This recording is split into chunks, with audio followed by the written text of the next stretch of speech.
Welcome to the Buzz and Reality Show, the number one Liberty podcast in Detroit.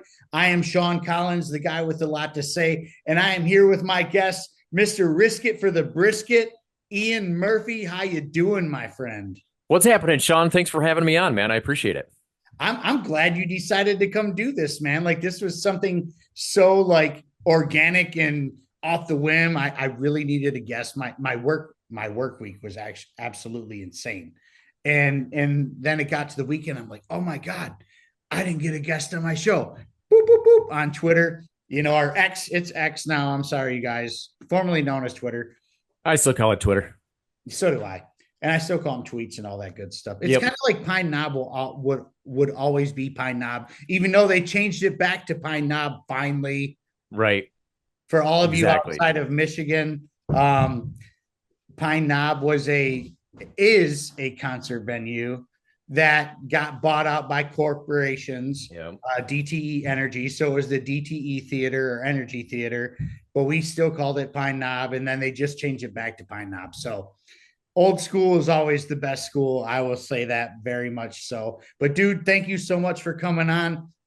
You know, I wish I would have known about you guys 4 years ago, considering circumstances.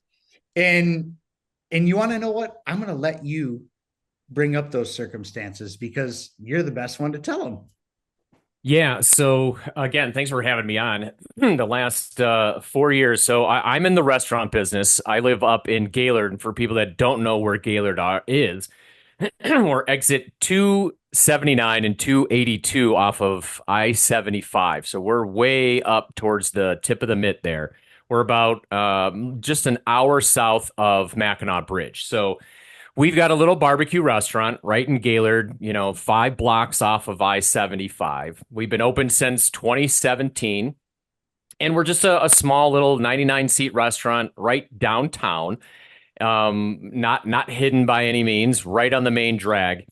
And we really, I mean, I guess I am best known for the way I pitched it to you in my tweet the other day was I'm best known for keeping my restaurant open during the shutdowns. Yeah. No, Yes. in my opinion, there was two shutdowns for restaurants. There was the spring of 2020, and then there was the fall of 2020.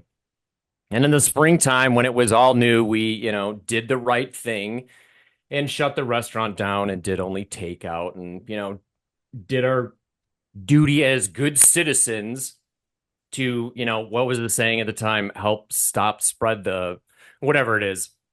That saying obviously never worked. So we did our duty as good citizens and did takeout only and abided by the law and the shutdowns and everything. Well, we started to see this weird thing happening over the summertime as restaurants got opened back up and things sort of returned to normal for the most part, except for capacity limitations and some of these things and the masks, obviously, all of that nonsense. Well, here in Michigan, it went even a little bit further in October of 2020. They instituted some new mandates where you had to sign in sheets, put your name, your phone number, excuse me, a bunch of other things, and then capacity limitations again and more mask mandates. This was creeping up into October, November of 2020. And our Michigan Supreme Court did something sort of radical at the time. They knocked down Gretchen Whitmer's executive orders that she used from March all the way up until October. So October 2020, Michigan Supreme Court said, sorry, the executive orders are unconstitutional because they don't have a time frame. They're basically never-ending orders. So there's no way for the citizens to get back involved. Juxtapose that with the emergency powers. I'm sorry, the oh my gosh, I'm getting them all confused now. So the Emergency Powers of the Governor Act is what was became unconstitutional. The Emergency Management Act is still on the books. She also violated that. The difference, really, the biggest one for the Michigan Supreme Court. I don't want to get too far in the weeds here, but 28 days. She then was supposed to go back to the legislature to get another 28 days to keep us locked down or to keep mask mandates in place, those sort of things. We know she never did that. So she violated the Emergency Management Act. And then in October, the Michigan Supreme Court, which was mostly conservative at that time, opposite from what it is now, said, sorry, there needs to be more guardrails on this thing. And the EPGA was ruled unconstitutional. So 3 days later, they turned to the health department. And I think it was Bob Gordon at the time, the director of the health department, issued almost the exact same declarations and mandates. I think the Supreme Court ruling was on a Friday. Excuse me, I've been smoking weed this morning, so Oh, sorry. what a shame on Buds in reality, because I we know, don't right? do Buds for no reason, right? I already hit Right. my bong before we started, dog. So I smoke a little bit more than just brisket here at the Old Iron Pig. But anyways, back to my point was that so Michigan Supreme Court said, nope, there's not enough guardrails on this thing.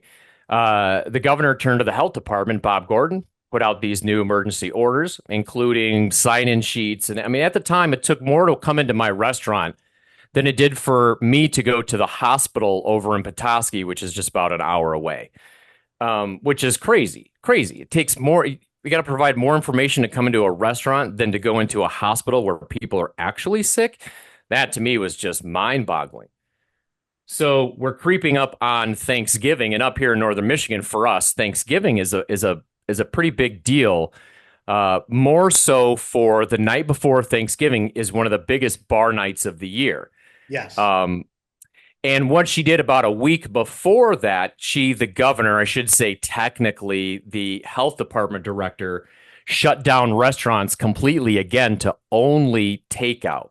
Now, they did this on what we call opening day of hunting season up here, which kids have school off. We have a tremendous amount of tourist traffic that comes through the area specifically for hunting. And they shut restaurants down the opening day of deer season. So we went through about a week of this nonsense of being shut down again. Now, one of the biggest differences from the springtime to the fall was customers in the springtime, we were labeled as essential workers. Whether that was right or wrong, you can debate that. I don't necessarily think that restaurant workers were, quote, essential workers, but we were allowed to stay going to work. We were grateful for that. Well, let's piggyback on that real quick, because Yeah. when in the hell was it okay for government to decide what jobs were essential or not essential? Because in my personal opinion, which is not so humble at most times, everybody's job is essential because they're Right. providing for their families, they're providing for themselves, they're providing, period. And they totally told a lot of people that, yo, you're not essential. My Right. job, which I paint houses for a living in the real world, out in the wild, I paint houses. The builder came in on March. Oh God, I can't remember the date exactly because it's been so long. But right around that time, like mid-March, like March 20th, somewhere around there. I can't remember all the way. The builder came to the job site and said, hey, you guys got to go home. That's it. It's a wrap. You're not essential. The bitch has spoken. That's how he said it too. Yep. It's spoken. And I was like, wait a minute here. I can't work. Like, I'm self-employed. I'm painting your house, I'm painting for the builder, whatever it may be. What do you mean I'm not essential? Like, I have a wife at home who's counting on me. I didn't bring children into this world, but I have a wife and some four-legged friends around here that are really trying, that need me to go to work. They need me to provide. They need me to bring home the bacon, per se. You were not essential enough, is what that sounds like. Your job or your livelihood was not essential enough to where we're going to put you on unemployment. You're going to get this fixed amount of income for X amount of time, and you're expected to do that because you're not essential enough. But somehow a guy that smokes brisket and serves beers is essential.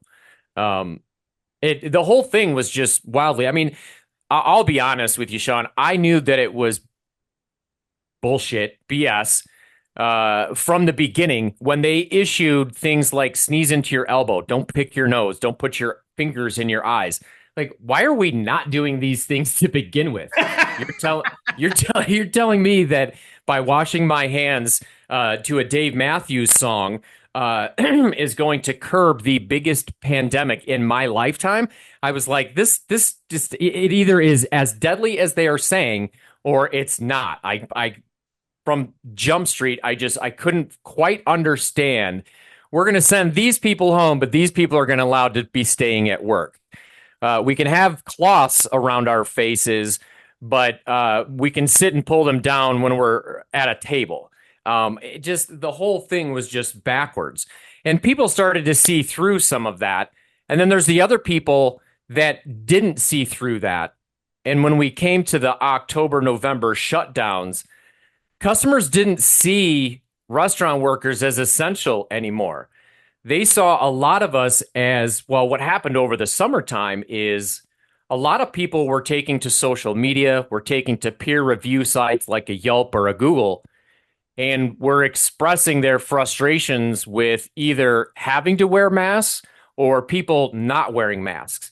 And in our situation here at the restaurant, what I told my crew from March on was that if any of you, because people forget that individuals could be ticketed for not wearing a mask or these other social distancing rules. They could come into my restaurant and issue a citation to one of my servers or my cooks for not having a mask on. And I said to my crew, I said, listen, I don't care where you fall, wearing a mask, don't wearing a mask, but if you choose not to wear a mask, I will cover that citation, the cost of that citation for you. Nobody should be told what they have to wear over their face in order to do their job, just like being an essential worker or not. So from the beginning, I was like, this is just nonsense. We'll comply. We'll do what we have to. But then when the fall came around and we started to see, like, okay, there's definitely something afoot here. We're not exactly sure what it is, but all these people have livelihoods and we're not essential workers like we were back in April and May, and people were having parades and all this other nonsense for how awesome essential workers were. My sister is an ER trauma doctor here in town. She's an essential worker. And I've always said, too, that if she ever felt like I was putting her or our family or our community in risk by keeping my restaurant open against the mandates, she would have been the first person to come slap the shit out of me, hands down. She's younger than I am. She's much smarter than I am. And she's also obviously a person that's in the medical field, so would know much more about these things than just a lowly pitmaster guy. So essentially what I did was I called the health department the day before Thanksgiving and said, actually 2 days before Thanksgiving, and said, we're going to open back up tomorrow. You're painting us into a corner. My staff can't live on whatever it was, $300, $400 a week. We can't make a living doing just takeout. I'm sorry, we're going to have to open back up. I did the right thing. I called our local health department, let them know exactly there was nothing. I had Christmas wrapping paper over my front windows at first because I was going to attempt to go under the radar. And again, I'm on Main Street here downtown. It just wasn't going to fly. I mean, people knew that we were going to be open. So that's when I was like, you know what? Let's tear this paper down. Let's call the health department. Let's be transparent about it. Let's see how they react. Their reaction was to come in 20 minutes after I opened the next morning and serve me with a cease and desist. Yeah. At the time, I had 2 licensed facilities with them. I had a coffee shop about 5 doors down that has since closed. And that was closed during all of the shutdowns. And I knew something was being done on the fly because they cited both of my food establishments, the Iron Pig, and then I had Greystone Coffee at the time. So they had both of my license numbers on this cease and desist. And I looked at it right away in the first paragraph. I said, this is wrong. I said, go over there right now. I said, my coffee shop's not open. I said, so you need to take this back and serve me with a new one right now. I've got most of it on film, blah, blah, blah. But that's what precipitated the risk it for the brisket thing. And the reason why you and I are sitting here now is because I stood up for myself, my family, and our employees and our business and our investment and said, no, we're done. You want to come after me? I'm going to make you come and get me. And that's exactly what they did. They sent the liquor commission after me because it's not only $1,000 a day fine from the health department, which is not an arbitrary number, by the way. They also could empower MIOSHA. They could empower Michigan Department of Rural Development, which holds my food license. And they could empower the Liquor Commission, which, by the way, Liquor Commission comes in with great big, I call him Serpico. He's actually kind of a nice guy, but he fancies himself sort of a SWAT member guy. And he comes in one night and tries to take our license. Well, I had known that there were a couple of other restaurants in southern Michigan. Wood Chips Barbecue, big shout out to them. Those guys and a few others in the Fenton area were also staying open, had liquor licenses, and I knew what they were doing to them. I had seen that the Liquor Commission was coming in and was threatening them and doing this sort of thing. So I moved my license and put a fake license up, one of my expired licenses. And this genius comes in, walks behind my bar, tells my employees to stop pouring beers, harasses some of my regulars, and says, this place is shut down. Not a single customer got up and left. They stood there, kept drinking their beers. My staff, kudos to them, kept pouring the beers and said, sorry, we don't recognize your authority. A few minutes later, I show up, and I have this all on video. We've released that a couple of times. In fact, some of it, the police do end up showing up, and body cam footage was used in court and this, that, and the other. And essentially, what happened there is I said, you got to get out. I said, I don't recognize your authority. And he says, well, you're refusing to hand over your licenses. No, I'm sorry. I just don't know where it is right now. I'm sorry. It's a Friday night, yada, yada, yada. I don't know where it is. And had the police basically escort him off our licensed premises. The Gaylord police or your local county sheriff? So our jurisdiction is the Gaylord police. So the Gaylord police showed up at our request. As soon as I had heard the investigator was there, I had our bartender call the police to have them come over and escort them out. Now, of course, once they get there, they kind of take his side. But then I'm saying, like, listen, this is my property. This is my licensed premises. You guys need to get out of here. And he eventually did. But they we ended up working out a deal. Because the police, unfortunately, like I said, they did empower the Liquor Commission. Now, if you're serving alcohol without a liquor license, which is essentially what I ended up doing, that's a felony. They can come in, they can arrest me, they can take me to jail. And my chief of police comes over and says, listen, at any other time, I'd probably be sitting there right at the bar with you, having a beer. But my job and my badge requires me to do this, and they're forcing me to do this. So this is probably what you need to do. So I did surrender the license 5 days later, and basically took to social media and said, listen, this is what they're trying to do. They're trying to shut us down. Can I interrupt you for a second, though? Please do. Yeah. Because there's a certain part of this that we're missing. Because meanwhile, while they were fucking with you about all your serving during the COVID and all that, you were allowed to go to the weed shops.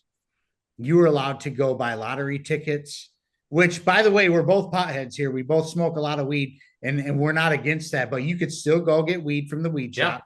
They were considered essential. You could still go to the party store or the liquor store. People don't understand. Absolutely. Stores all over the place, but you could still go there and get your booze. You could still go there and get your lottery tickets. Yep. And by the way, in that fall that you're talking about, when they shut down the restaurants again, the fucking casinos could stay open. Right. The casinos were, where do you think all the germs are with all the cash that goes through? Are you kidding me? All the cash? How much cash do you think that, that went through the casino that has been through up somebody's nose or in a stripper's ass? Right. Stripper's ass, particularly, Period. I'm sure. Period. Like Um, this is what they did in Michigan. yeah, yeah, absolutely. And the one I take it to a lot is juxtapose Walmart or even just a regular grocery store compared to the restaurant.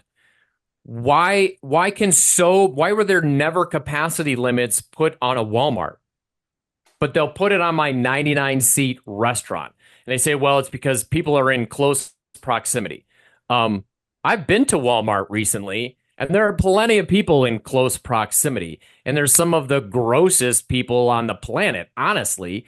But it just is another brick in the wall of how absurd all of this stuff was. And one piece is one thing, but when you add them all together, that's why I just said, listen, enough is enough. This is ridiculous. You're going to have to prove to me why this is so deadly. Why are you coming after restaurants? And this was the other thing in the fall. They were really, really targeting restaurants with the whole sign-in sheet thing.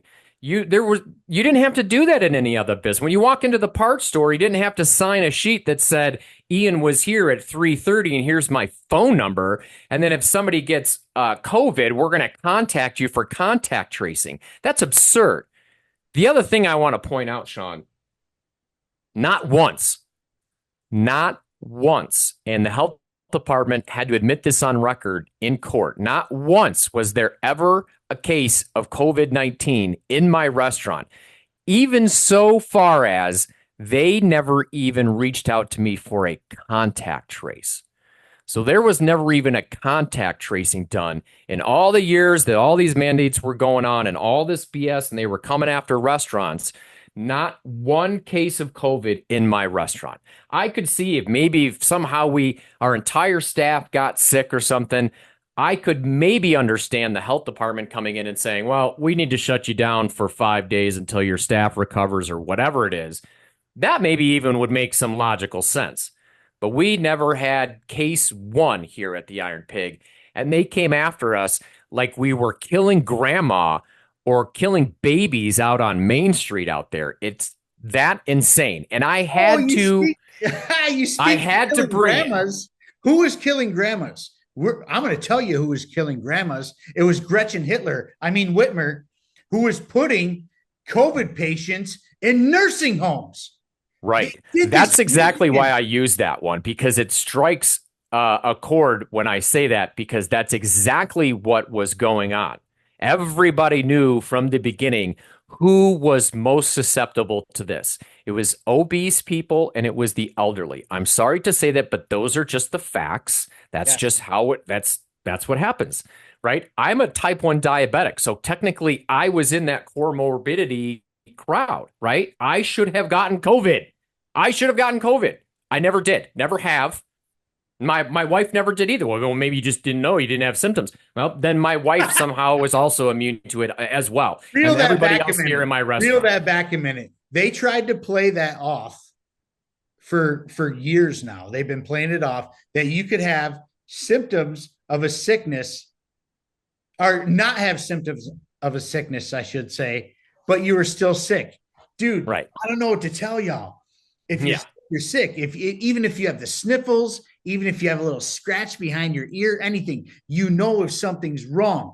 They were literally lying to you by saying this. And the fact of the matter is they left the most important part out, is that COVID-19, I'm probably so going to get kicked off of YouTube for this. I don't care.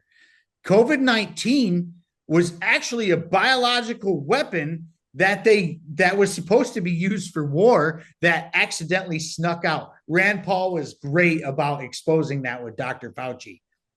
Yeah, I mean, all the Pauls are in my opinion, a little bit before their time, unfortunately, and just nobody really wanted to listen to either. Well, I shouldn't say nobody. A lot of people should have listened that didn't listen to them.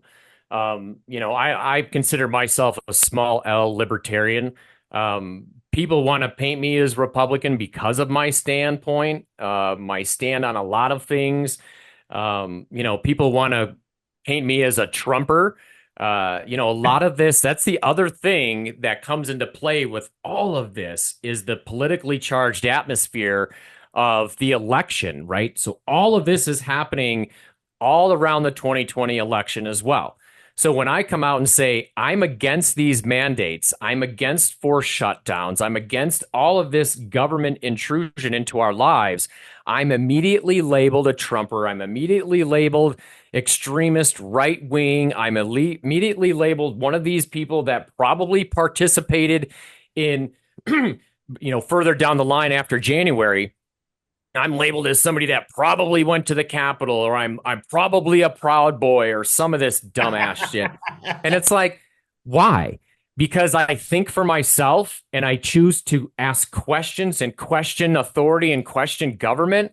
Like, that was just instilled to me since I was a Democrat growing up. I turned into a Republican when I opened my first business at the age of 14 because I realized what money is and what you do with money, and the notion that there is no such thing as a fair share.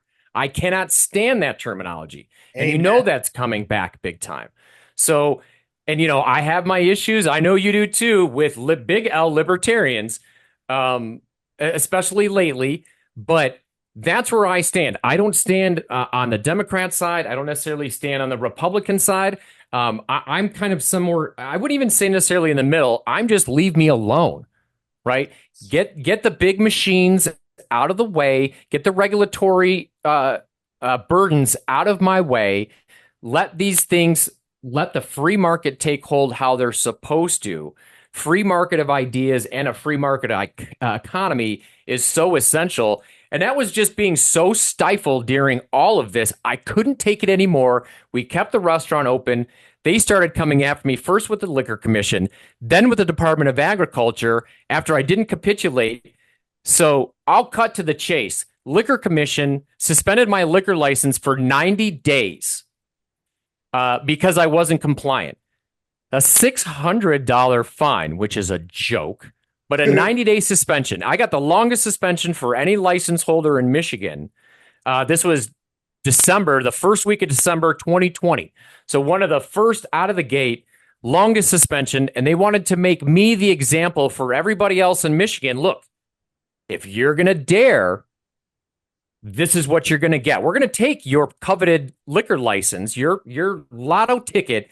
We're going to take that because not everybody can get one. We're going to take that prized possession away from you and put you in timeout, you bad boy. And I said, okay, bring it. We kept the restaurant open still. I'm not shutting down. $1,000 a day, $1,000 a day, $1,000 a day. I don't care. I'm not doing it. You kept serving. Not serving alcohol. Not serving alcohol. I said, fine, put a big sign up, pulled our tap handles off, shut the lights off to our beer coolers, and said, we're not serving alcohol, but there's a soda machine right over there. There's a tip jar right over there. You people come in, enjoy yourselves. If you want to wear a mask, great. I don't care. I'm not a mask hole. Do what you want to do. Live your life. You're an adult. You're able to make decisions for you and for your children if you bring them with you. That's not my job. That's not my job. I didn't trip anybody and drag you into my restaurant to come have our delicious brisket that melts in your mouth. I didn't do that. I just simply said, we're offering you an opportunity to come live your life normally. Come celebrate birthdays. Come celebrate anniversaries. Come celebrate funerals. We know there were people that were passing away from COVID and or with COVID. That's the reality of the situation. But people need to come together in a community and support each other.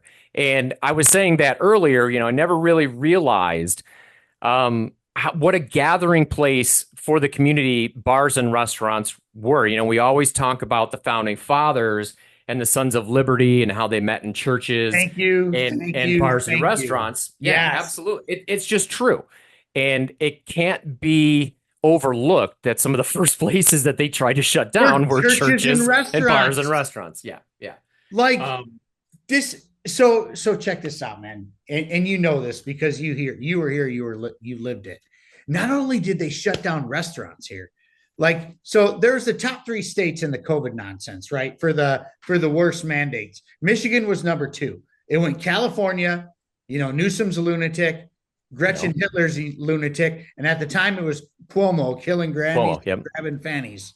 That's what I call him, killing grannies and grabbing fannies, because he ended up getting in trouble for some, sexual harassment shit. Which, Right. thank God, thank God. Surprise, surprise, there was a Democrat in that too, when they're the ones who put together, all the sexual harassment bullshit. Anyways, Right. not to say that sexual harassment is bullshit. I'm sorry. I need to reel back my words a little bit. That no, it's not bullshit. It really happens. It shouldn't happen. But like what they were doing was bullshit at the time. Yeah, right. But not only could they closed down the restaurants, or they tried to, for in the most part, and I actually had some friends who owned a restaurant that didn't make it. And Me and too. I actually have I live in an area. I'm just outside Detroit.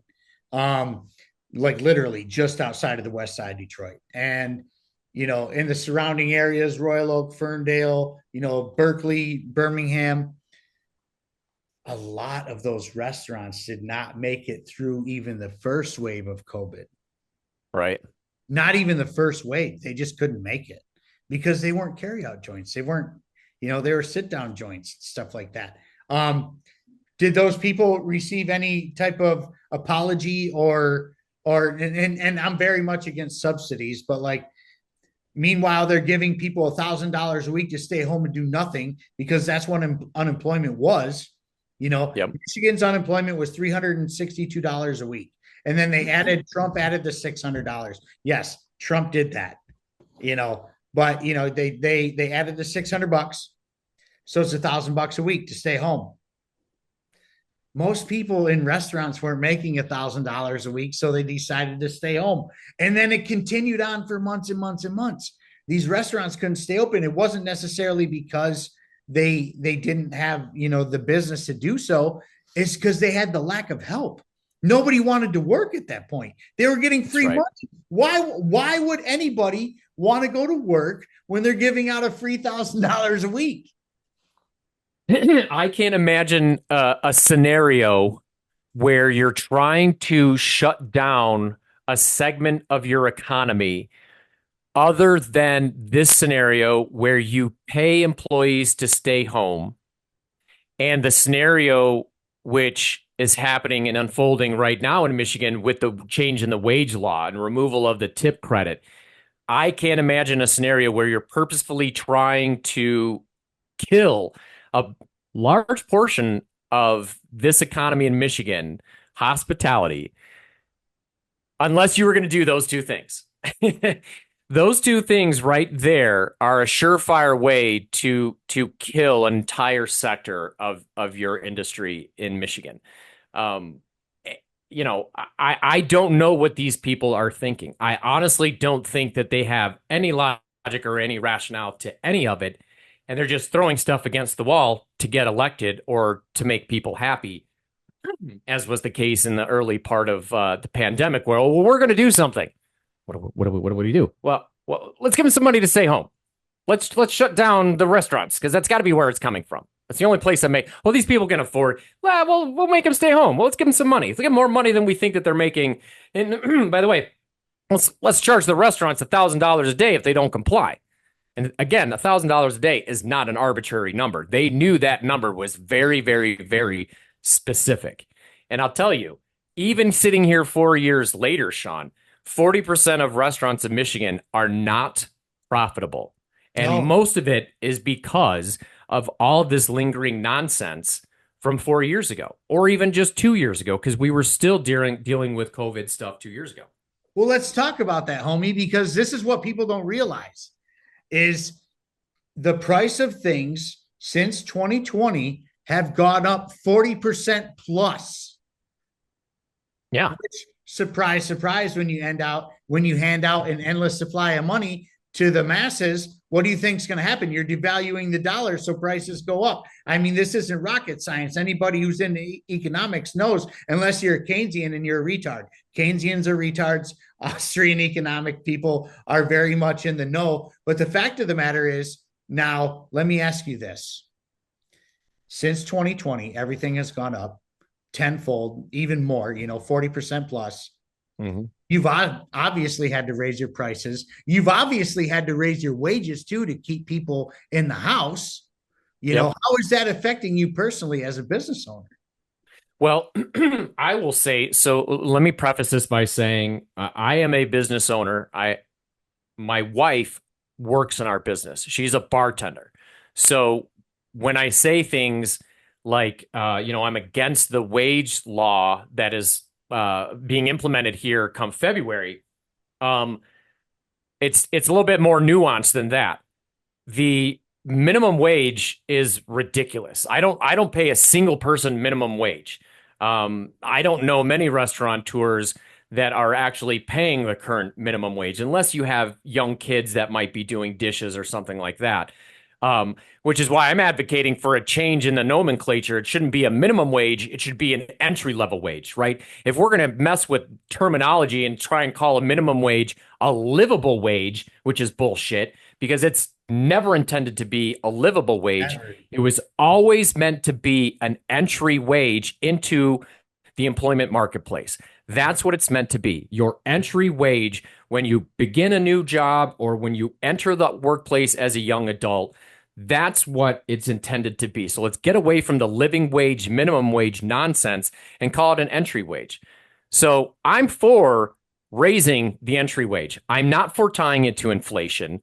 I'm also not in favor of removing the tip credit. So for people that don't know, the tip credit wage is the sub minimum wage that employers get to pay an employee that potentially gets tips, right? So my first job when I was 14 years old was a bagger on a golf course. We have 30 golf courses within about 30 miles of us here in Gaylord. So a lot of your Metro Detroit listeners that play golf are going to know where Gaylord is. So I was a bag boy. I could walk home with $100 in tips. That was 24. Oh my God, I'm going to date myself now. 20 some years ago. 30 years ago. Holy shit, I'm old. You're Right. probably the same age as me, my friend. There are bartenders now, right, today, 30 years later, that are happy to make 100. I was making that when I was 14 because I went out there and busted my ass to wash clubs and clean carts and do everything. So my pay was directly proportional to the effort and to my attitude. And that to me is meritocracy. And when you remove the tip credit wage, you're also removing meritocracy from the entire equation. And for me as a business owner, I want the best possible people to be serving our customers. We want the best possible experience beyond our amazing food and atmosphere. We employ the best bartenders, the best people in the kitchen, and we want those people to be able to take their talents and exponentially earn more than what the government says you're worth. And that's what they're trying to do with all of this stuff is say, no, we don't want any of that. We want all of that cash put on payroll tax, and we want you to be making $15 an hour or $20 an hour or whatever it is. And then there's the clapping seals that will go along with that and say, yeah, I'm tired of subsidizing your wages as a business owner. And that's just completely false. I don't care. I'll pay these people minimum wage. That's fine. What's going to happen is your service is going to go way down. And no offense to bank tellers, but that's essentially what's going to happen, right? Is your awesome server is now just going to be an order taker or a robot or a kiosk or a QR code on the table. That's where this whole thing is heading when you start bashing every portion of our business, whether it's the screwed up supply chain and the cost of goods, or it's the cost of labor, or it's the cost of energy. Because that's how our equations, when you look at a $10 cheeseburger on a menu, there's an equation that is used to get to that $10. And usually it's the prime cost of that item times 3. So 30% of a menu item goes to cover the cost of that item, the bun, the burger, the cheese, the lettuce. 30% goes towards your overhead, your insurance, your lease or mortgage, your utilities. 30% of that menu item is supposed to go towards the cost of labor. As we sit here right now, that's 30%. That is going to drastically change that entire equation. So what we've been doing, and most restaurateurs have been doing the last 4 years, is constantly, well, you should be, if you're doing it right, you should be at least once a quarter going over your pricing and saying, boy, for us especially, brisket changes weekly by a nickel to 10 cents. But when you're doing over 1,000 pounds of brisket a week, that really starts to add up. So that's when, on economy of scale that people don't understand, that's where a lot of these things really start to dig away at what little profit we do have. So going back to that equation, 30 plus 30 plus 30 equals 90, right? Yeah. Okay.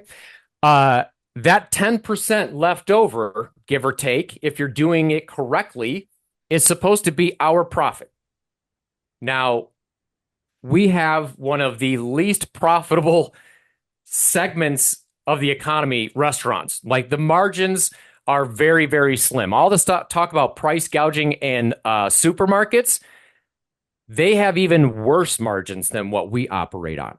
So we're already operating on extremely small margins. That's why restaurants are so hard to be successful at. You got to be in business at least 5 years before you really know if your business can be successful long term, because that's how long it takes to shake out all the bugs, this, that, and the other. And in that 5 years, if you're breaking even, you're doing well. That's exactly that's the important part. Correct. That's the important part. In that first 5 years, as a business owner, I understand. My business is a little bit different than yours, but in that first 5 years, and the 5 years is the make or break point, really. Like, that's in that first 5 years, you have a big decision to make. Do I keep continuing this, or do we need to just stop it? Because nobody's in the business of losing money either. Right. Let's be honest here. Actually, the government is. The government's in the business of losing money. The government's the only business I know that's $35 trillion in debt. It's insane. Like, it's absolutely insane. By the way, they're telling you how much money you can make. This is the funny part. They're the ones who put out the minimum wage laws. They're the ones who are putting out, labor laws and this, that, or the other. But hey, the ones who are, $35 trillion in debt are the ones allowed to pass those laws and regulations like that. Are you kidding me?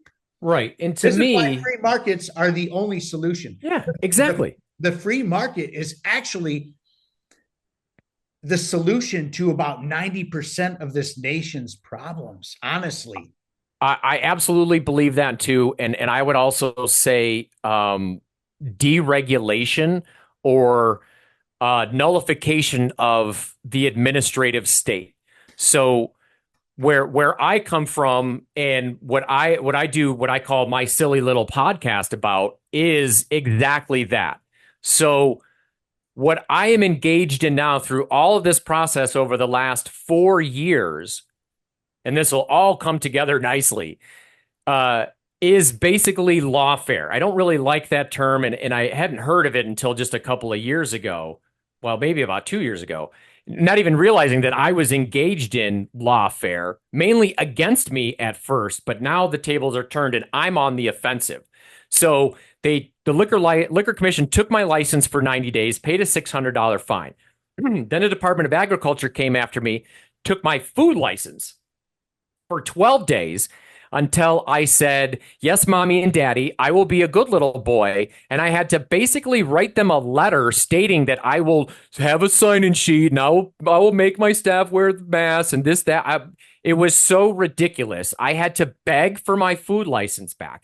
Got my food license back, paid $1,500. I paid $2,100, a whopping $2,100 in fines over the entirety of this nonsense.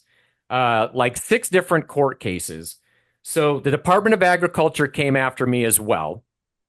Then came the health department, the ones that gave me the original cease and desist order way back in November of 2020. They were coming after me for $1,000 a day. A 15-minute phone hearing, not even a Zoom hearing, a phone hearing, administrative hearing, where the judge says, no, he did it intentionally. We're going to fine him open for 5 days, and then we're going to fine him $1,000 a day, so $5,000. Even though I was open in excess of more than 90 days, they just arbitrarily said, we think it's about 5 days, so it'll just be $5,000. On the 21st day of my ability to appeal that, I faxed them. Yes, faxed. In 2021, they're still using fax machines for the state of Michigan. That's where we're at. I faxed in my appeal at 4:30 on the 21st day. I said, I'm appealing this $5,000 fine. And that kicked off a whole new set of things where we went back to court. But what they didn't realize is that we had a game plan. And in my game plan was to sue Gretchen Whitmer, was to sue Bob Gordon, was to sue Liz Hertel, and the Health and Human Services Department. Now, what they didn't realize is that we were playing a big game of chess, 3D chess, and a little bit of okey doke at the same time. In that statute is a little thing that says I can go to my local court. I get a chance to get out of the administrative branch, which all of these agencies I previously mentioned were all under the governor, all appointed judges in administrative court proceedings. Those are all appointed judges, right? They're not beholden to any citizens for election like in the actual judicial branch is. So I had to go through the ringer for nearly 2 years in all of these hearings, just getting beat down. I appeal the health department's ruling with their cease and desist and said, no, we want this to be heard in front of our local judge. And we want a constitutional question answered, because they wouldn't answer it in administrative court because we're not allowed to bring up constitutional questions in administrative court proceedings. That's insane. So I had to go through the ringer. Right? You want to know why? Absolutely.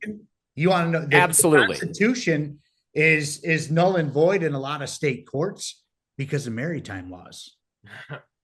They do it all the time. We saw it with Dexter Taylor in New York. Yeah. Like, I don't know if you're familiar with the Dexter Taylor case out of New York. He got charged. He got some gun charges. He's in prison. He's in Rikers for 10 years.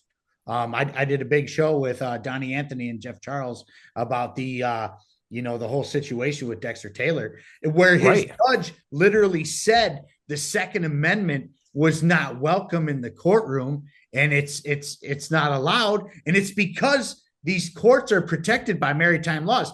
I don't have enough time to get into all that stuff right now, but please look up maritime laws. You'll find out for yourself. Yeah. So you see how they manipulate these things. And this administrative branch is insulated from all of that. And so basically what we did was we said, we're going to appeal this, but we want it to be heard locally in our local court by an elected judge. And it just so happens my restaurant sits literally across the street from our county courthouse. So we wanted to have it heard by a local judge. So we sent this brief in, and it was kind of a bifurcated brief where we were trying to sue, but also appeal. And the Attorney General's office looked at it and said, this belongs in the Court of Appeals. And I said, no, this is an appeal of an administrative hearing. Well, so we went back and forth, and we said, listen, we're willing to release Whitmer, Hertel, and Bob Gordon, and all the 10 other assertions that we make in this for 2 questions in local court. And they stipulated to it. They said, okay, as long as you take Whitmer's name out of it and Bob's name out of it and all, and sure, you can ask your silly little constitutional question in your silly little court in Northern Michigan. Well, guess what happened, Sean? Judge Hunter ruled Iron Pig didn't have to pay the $5,000 fine. Let's go! Because the Supreme Court a year earlier ruled the EPGA was unconstitutional because it lacked sufficient guidelines. Well, so the ruling that they use, or the citation, the health code, was MCL 333.2253. You might be able to see it sitting right there. I do see that. What that simply stated was 2 paragraphs. The first paragraph is the most important. What it says is the state health director may prohibit the gathering of people for any purpose and may establish procedures, period. They took those two sentences and extrapolated curfews, sign-in sheets, stickers on the floor to make sure you're 6 foot away, face masks, school closures, restaurant closures. All of these things came from the health director may prohibit the gathering of people for any purpose. Now, tell me our founding fathers wouldn't shit a brick over that one. They're Like, give turning me a over break. in their graves, man. And by the way, this health director is an unelected official. They are accountable to nobody but the governor. We can't unelect this person like we can an elected person. That's the other part of it, is this administrative branch has all of this power. We took that power right away from them. So that ruling 2253 is now unconstitutional in the state of Michigan. There's some other ongoing litigation that is also bolstering that, but we now have my ruling and another ruling in a court of appeals that also says that 2253 is unconstitutional. Yay, great, we got the win. Well, guess what? There are other statutes, including a local statute, 2453, which has the exact same language, except you swap out state health director for the word local health director. So here locally, what we had happen was they served me with this cease and desist, and they cited 2253, 2453, and a couple of other statutes. But 2453 is the one that gave a woman named Lisa Peacock, who is our unelected health director that oversees our 4-county health department area, the Health Department of Northwest Michigan. Now, what I have going on is I sued them this year. And I said, you know what, Judge Hunter, by rule, it had to go back. This constitutional question I brought up called a declaratory action. I asked for a declaratory review of 2453 asking the same question. Is this constitutional? Is it a non-delegation violation? We don't have time to get into non-delegation and some of this other stuff, but he ultimately said that this local ruling, it's a state statute, but it enables the local health director, like a Lisa Peacock, who, by the way, unilaterally put masks back on school kids in August of 2021 on her own. They had a plan worked out with the superintendent of schools here in Gaylord and said, we've got a plan of choice. If you want your child to be homeschooled or distant learned, great. If they want to come in person, great, but they're going to have to wear a mask. And the parents were okay with that. 3 days before school started, the local health director said, nope, we're shutting schools down. We're making them wear masks. On her own, she went ahead and did that. That spawned its own lawsuit suing the schools and the local health department. So we went to Judge Hunter and said, look, we want this also to be reviewed. And in May of this year, he ruled this statute 2453 also unconstitutional. So here in Otsego County and our 3 other counties, the health director cannot shut down or prohibit the gathering of people for any purpose, or they cannot establish procedures anymore. So we have now taken this case to the Court of Appeals. And it might sound a little bit goofy, but we won on this one statute. And there were 4 other statutes that we were asking Judge Hunter to review. He didn't address the other ones.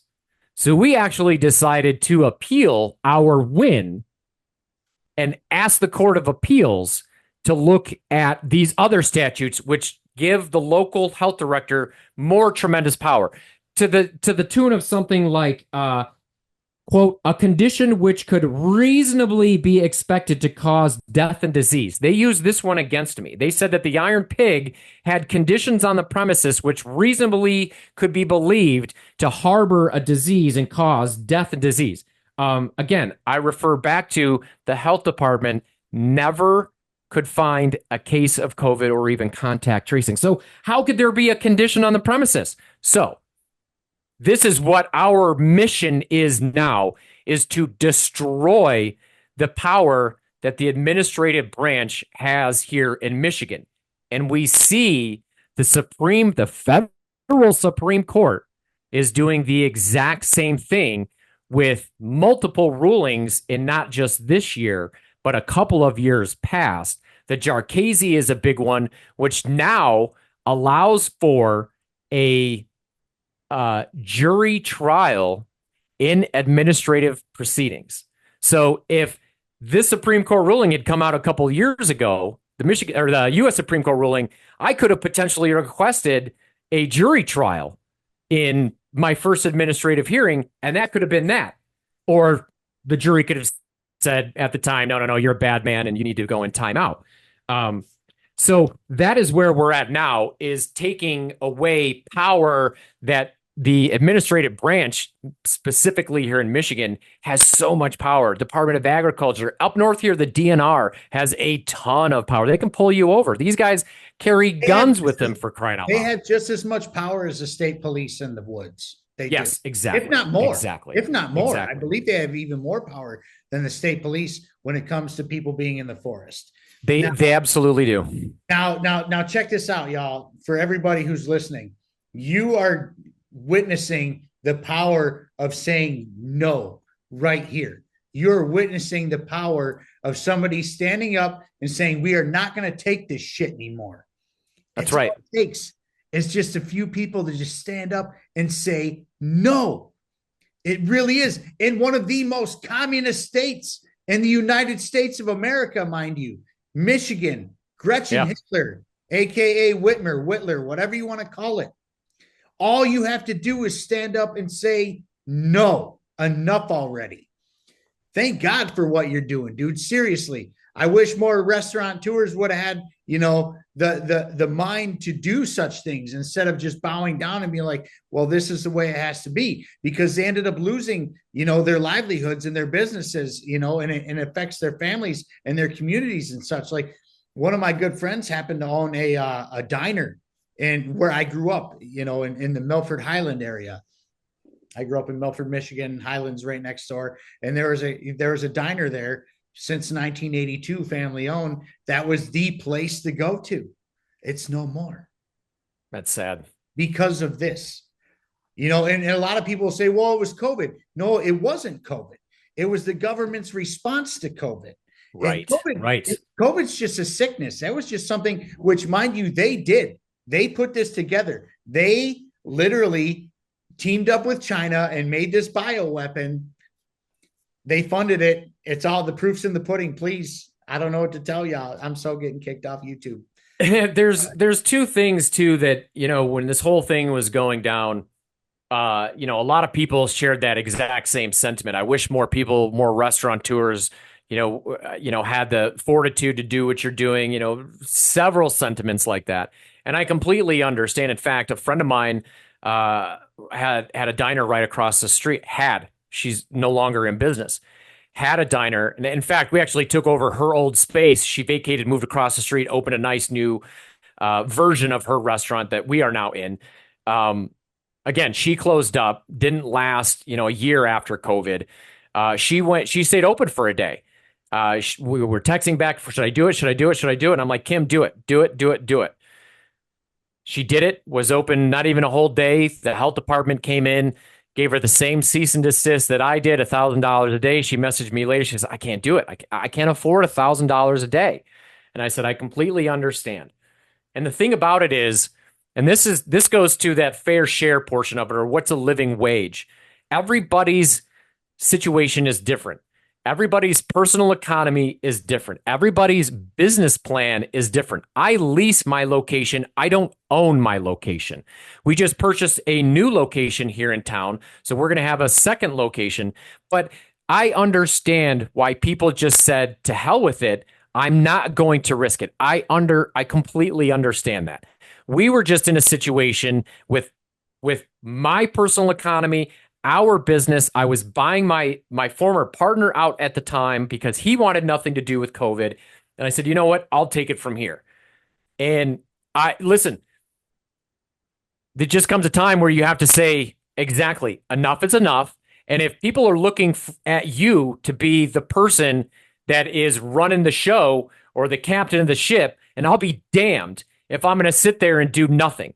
And I said to myself and my wife, if 6 months from now or 3 months from now, we're shut down, I can sleep at night knowing that I did everything possible within my power to keep the bills paid, to keep the lights on, to keep money in my employees' pockets before Thanksgiving, before Christmas, when these assholes went on vacation. All of our legislators went on vacation and shut restaurants down and did nothing. They absolutely did nothing.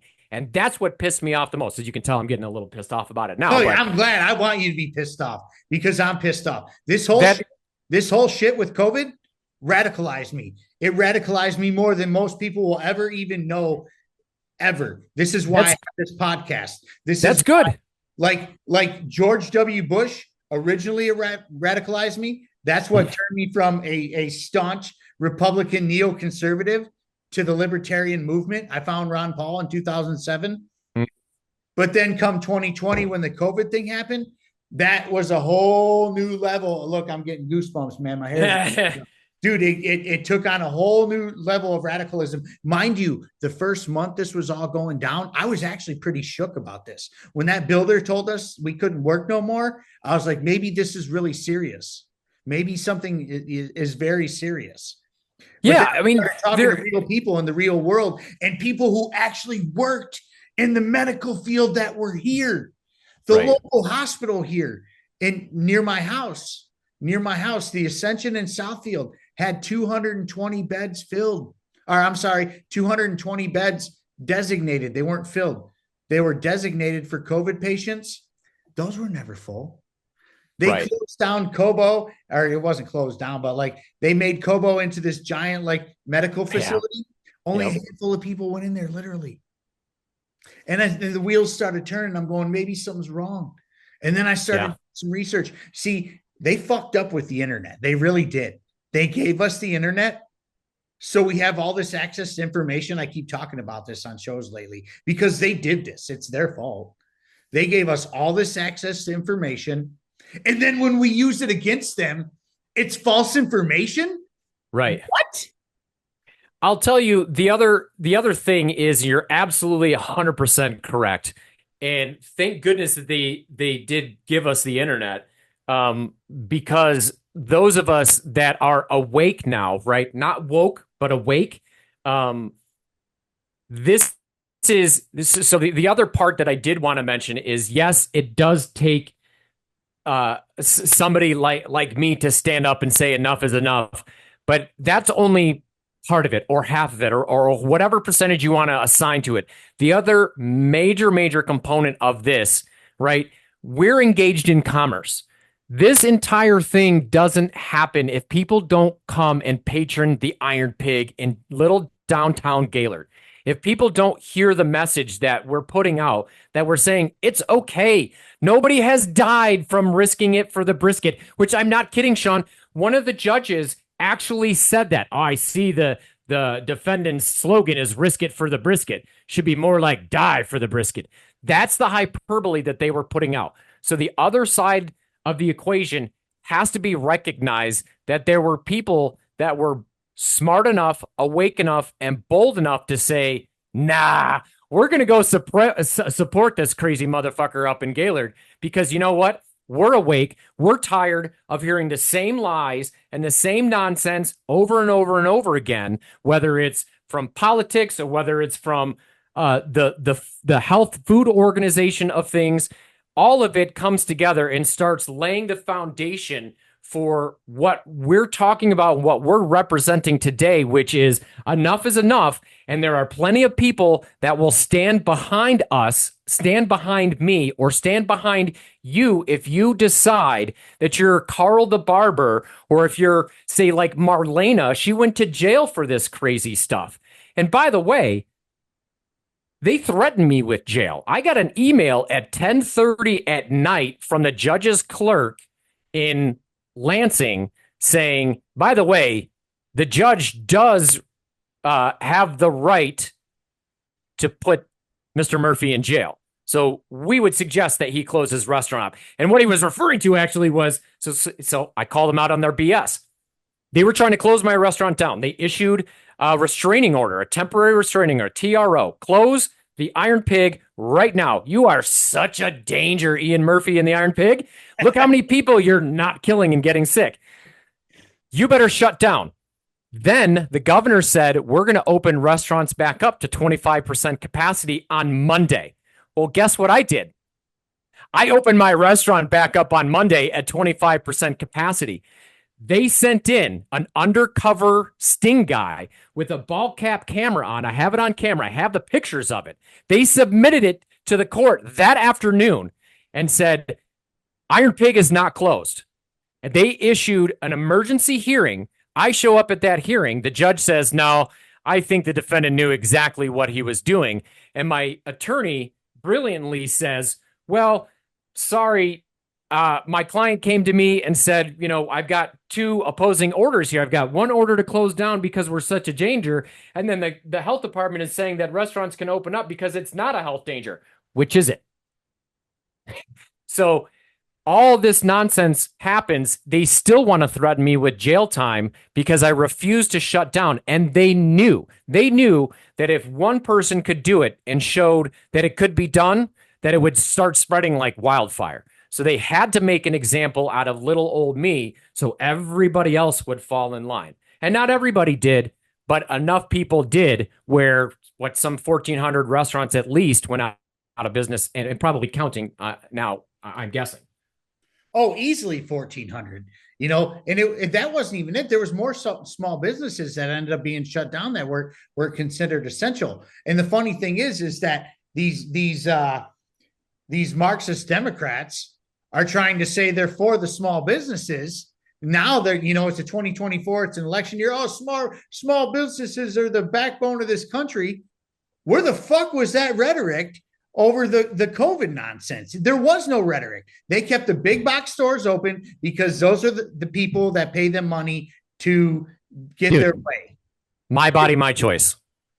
My body, my choice until the shot. You can commit all the infanticide. Set aside the vaccine. Set aside the vaccine. Right? My body, my choice. Okay, mask. Right. Okay, 6 foot distancing. Like, right. I can't see my significant other if they're in ICU or something like that. I actually was in the hospital during COVID. I started suffering epileptic seizures the fall of 2020. Can't imagine why. Stress is a major inducer of seizures. Right. I think it also had something to do with my diabetes. But so I was in the hospital. I know what it was like to be in the hospital in an intensive care situation during COVID. And all they ever did was come check my temperature every half of an hour. Like, the whole thing was just goofy. And it just led to the entire narrative for me to say, nah, I'm not going to play along. I played along in the springtime.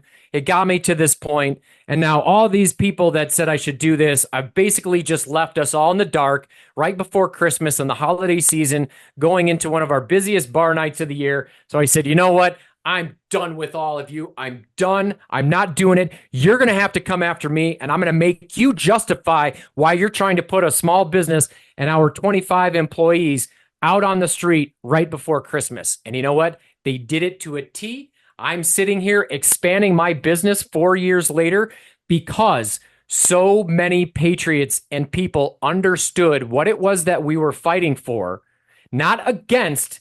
I always say that too. I'm not fighting against anything. I'm fighting for my business, my family, my employees, and the right to keep my business open when they had no business coming in and inserting any of this into the free market the way that they did. They should have left it alone and allowed adults to make their own decisions based on their health situation and say, I feel comfortable enough to go into the Iron Pig or to Walmart, or you know what?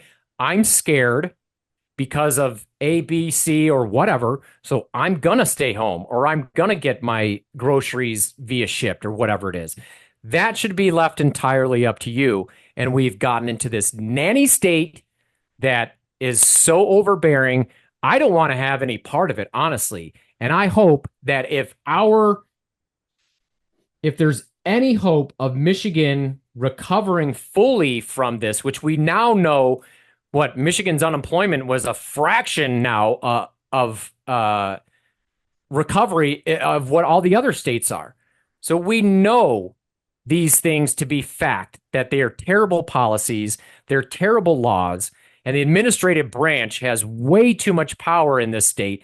And you're going to see even more coming down the line with Eagle and the Michigan Public Service Commission with all this bullshit green energy, solar panel, wind farm stuff that they're pushing up north here, which is happening right here in our county with a huge 1,000-acre solar panel project being developed or trying to be developed.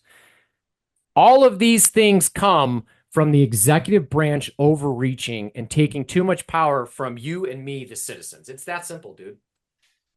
And you want to know what? I appreciate people like you who are the definition of telling the government to kiss their ass. Honestly, you are the definition of, Mr. Ian Murphy is the definition of telling the government, kiss my ass. We are not going to comply. And I absolutely love that. But to close this show out, because I don't want to close it out on this, black pill COVID nonsense. You are the brisket man.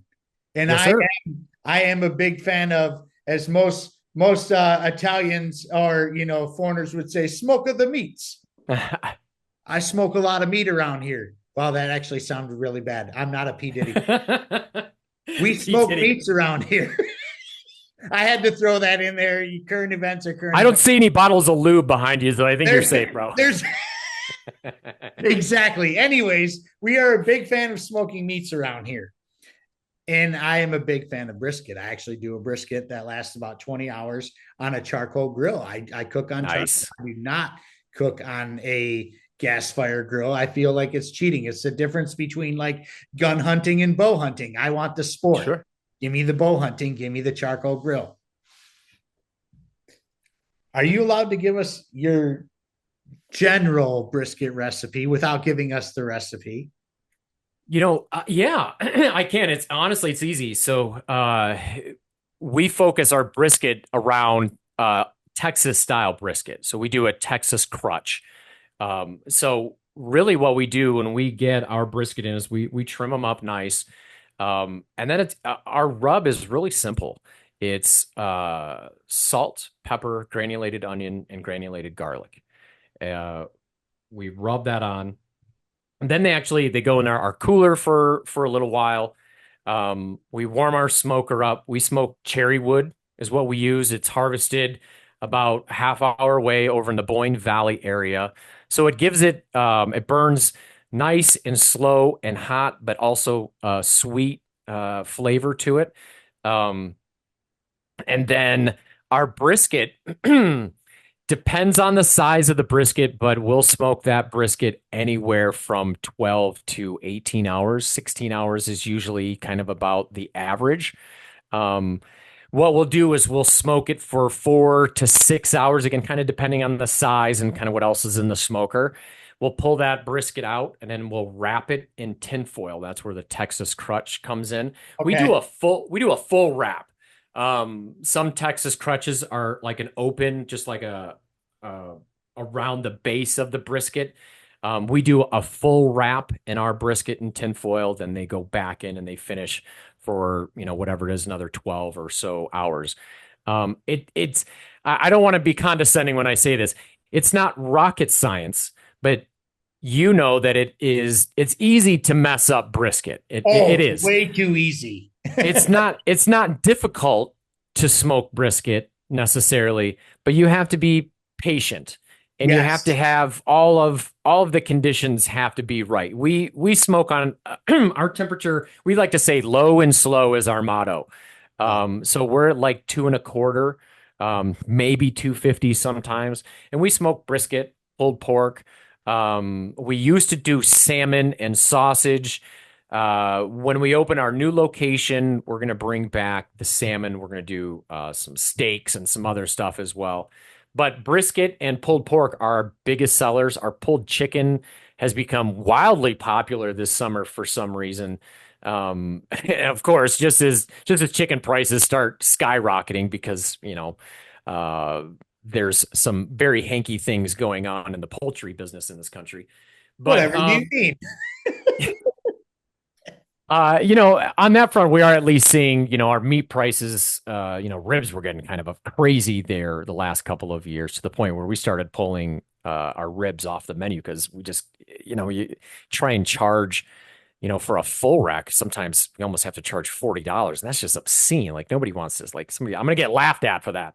Well, no, but Um, just 4 or 5 years ago, a whole rack of ribs was 20, 25 bucks at a restaurant. It really was. right, right, You know, exactly. but with the price hikes of everything, it's been completely insane. Which we've seen it. I've seen it in my painting business. Like my materials since 2020 have gone up over 40% at this Oh, point. I bet. I've had to raise my prices, because of that. Because you just at first I kind of ate the cost. The first year things kind of in 2021 when shit kind of hit the fan, I was eating it a little bit. But Mhm. wait a minute, I can't be eating this. Like I can't, gas was at the time, 550 a gallon. I drive a truck, stuff like that. And it all comes into factors. Like it's not like we're gouging people as business owners. We're not doing this. And I try to, even when I go on my quotes, because it's hard for me to get some of my quotes out of my mouth sometimes for painting because it's so much. But I'm like, look, this is what's going on and this is why. I try to be very transparent about everything. And I tell people all the time, feel free to go get more quotes. Yeah, yeah, Feel free to absolutely. do that. Now, Well, anyways, I do a brisket a little bit different. I'm a big Michael Simon guy. I'm a huge mhm. Simon guy. I feel like, in my opinion, he's the king of the queue. He just really is. He's really good at it. And so I've kind of adopted his method of brisket, which is a pastrami brisket. Oh yeah. Where you give it a Bath and Brown mustard, you give it a good Bath and Brown mustard, Worcestershire sauce, apple cider vinegar, chili flakes, coriander seed, mustard seed, cracked pepper, salt, all that stuff. And I do that. And I, same thing, about 225 to 250. And a rule of thumb for me on the queue is probably about an hour to an hour and a half per pound. Yeah. That's Yep. when you're doing it low and slow, it's about an hour to an hour and a half, usually around an hour, though, an hour and a half, you probably let your coals get too cold.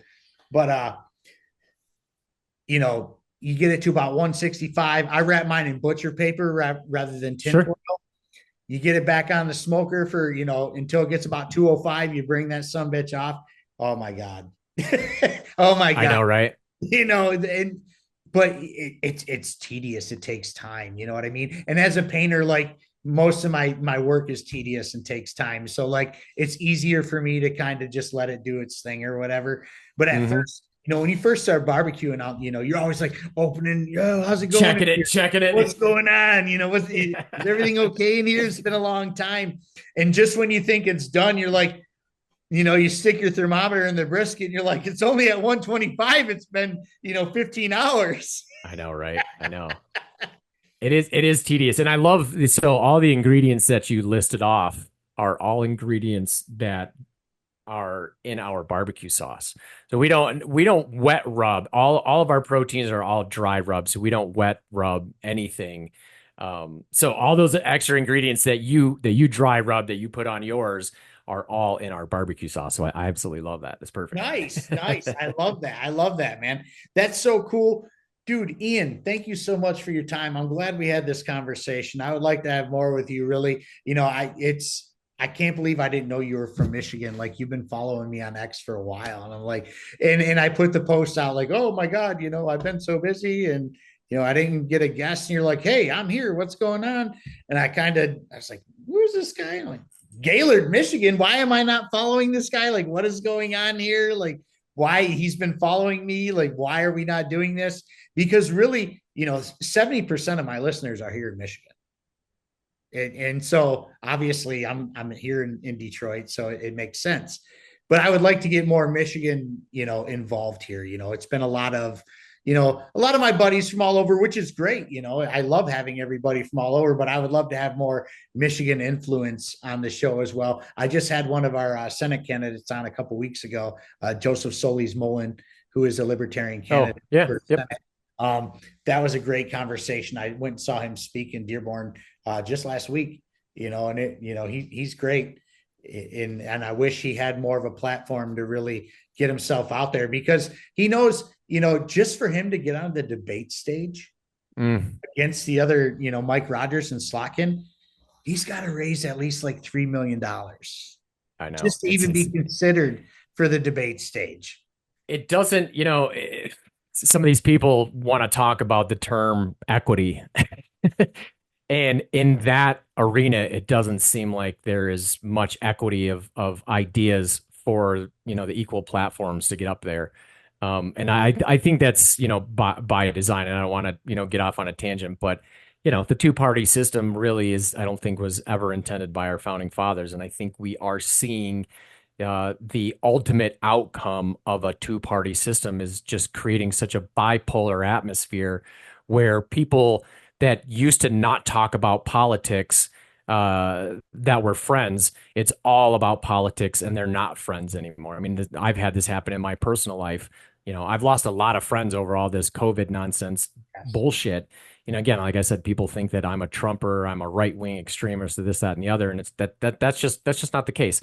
I'm a free market person. I believe in free market economy, free market principles, ideas, all of those things, limited, extremely limited. You know what? I'm becoming more and more of a fan of Javier Milei out of Argentina, and I'm basically like, listen, we need a Afuera party or something up here because we need to just be slashing the administrative state federally and at the state level. And I'll tell you, man, I do enjoy what you do in social media, and it is the Mutual Admiration Society, and I'll tell you that there are a lot of like-minded people out there, and if anybody can glean anything from a conversation between you and I, it's that um, we are out there. People like you and me that sit not necessarily in the middle, but just have rational, logical explanations and ways to move past these things and put aside the silly emotional arguments that these two sides seem to be engaged in nonstop and come together and say, okay, this is logic. This is how we move forward. Put away the emotional arguments and everything else, and let's just move forward. Like that's where it needs to be. And there are plenty of people in Michigan who do think that. And I'm finding more and more of them every day. I mean, it's just true.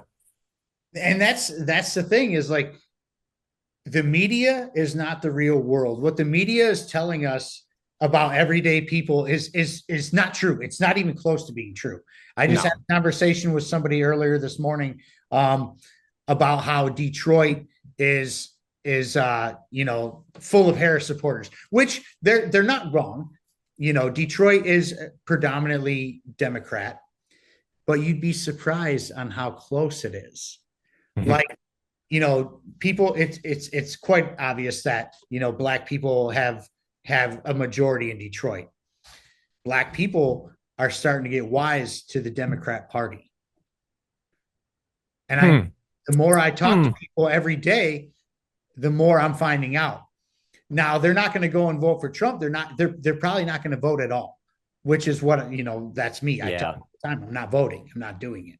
I'm going to vote my state local stuff, but anything that's federal, I'm writing in. I'm writing in Ron Paul for president. I'm writing in, anything that's federal, I'll write you in. What do you want to be wrote in for? You know what I'm saying? But like, I will vote in state and local stuff. But the black community is getting wise to the Democrat Party, that they are being used as pawns in their agenda, and nothing ever gets done in the black community. Never, never. I Yeah. I ask people all the time. I'm like, I have black friends. I'm like, what has the Democrat Party ever done for the black community? And they just look at me and say, I don't know, or nothing. And I'm like, well, Yeah. why are It's you sad. doing it then? Why are you doing it? Well, because that's what they're wired to do. That's what we're wired to do. It's the same thing. Yeah. It's all, Indoctrination is a very difficult thing for people to overcome. but sometimes you just got to overcome it. We've all been indoctrinated. We've Yeah. all, like, if you It's went to true. a public school system, you were indoctrinated, Yep. and some of us get wise to it. and more are getting wise little by little, but we need to get them a lot by a lot at this point because we're running Yeah. out of time. We are running out of time. So like, we have to like wake people up in droves instead of, well, wake this guy up here and there. No, no, no. We need to wake you up by the millions, become awake, not woke, and Yep. become one of us and just say no. But Mr. Murphy, how can we find you? Tell us, like, plug your restaurant, plug your socials, please. Go. Let's close this out like that. Yeah, sure. So ironpigsmoke.com is where you can find everything and anything about the Iron Pig. We also have plenty of merchandise you can find on the website there. So if you're not able to come up and support us up at the restaurant, you can buy t-shirts. I'm wearing a Risk It for the Brisket t-shirt here. Our barbecue sauces, our rubs are all available for drop shipping. We are developing a brand new line of bourbon. So hopefully within the next year, you'll see an Iron Pig bourbon on your shelves here in Michigan at the liquor stores. The other thing I do is, again, my silly little podcast that I do mainly focused around our legal battle and some of those things that are adjacent to that, the administrative state. We've got somebody here in Michigan that's being taken to court for a Facebook post, those kinds of things we kind of take a look at. Fuelcasttv.com is where you can find that. We do a couple of things, but it's a Risk It for the Brisket podcast. You might be able to see somewhere here. I've got one there anyway. YouTube, Spotify, any of those places. It's not a regular thing that I do. I wish I could be doing regular content, but I do have a restaurant to run. But, I'm getting ready to put a new episode out here pretty soon. So fuelcasttv.com, Fuelcast TV at YouTube and all those other spots. So come up to Gaylord right off I-75, exit 282, right downtown. And our new location should be open sometime in October. It's a bigger location, has a pavilion so we can do outdoor entertainment, all kinds of, we've had political rallies before. Again, I'm not a registered Republican or Democrat. I'm just in favor of people getting their voices heard and getting our story out there. Like you said, it's been how many years now, and you and I are just now getting together. So that wouldn't have happened if it weren't for social media and for Twitter and those other things. So follow us on Twitter at Iron Pig Smoke. That's where we like to talk a lot of smack. We come after, some political opponents, trying to just talk about the goofiest of things like we've been talking about here. So it's just follow us, find us. And Sean, if you are looking for some more awesome Michigan people, check out some of the people that are writing for the Michigan Enjoyer. It's a new podcast format and Michigan magazine that is all about Michigan. They get into some political stuff too, but those are some great people. I want to plug them right now as well for you. So awesome. I love that. Thank you so much for your time, Ian. Until next time, peace, love, and liberty, y'all. Be good. thanks, man. Appreciate it.